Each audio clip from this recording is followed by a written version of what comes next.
Hello friends, today I decided to show you an unusual ingredient. This is a fresh African kola nut. I ordered it from Amazon. My idea is to make healthier Coca-Cola from it. I will show you how in another video. So what is kola nut? Kola nut is a seed from the kola tree, native to tropical Africa. It's known for its stimulant properties because it contains caffeine, theobromine, and other alkaloids. We start by peeling the outer layer. You will see inside a pinky flesh.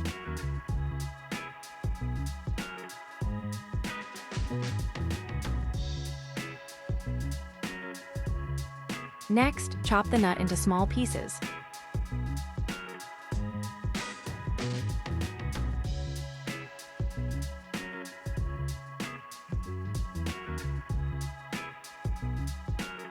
Add the pieces to a teapot and cover with 2 glasses of boiled water.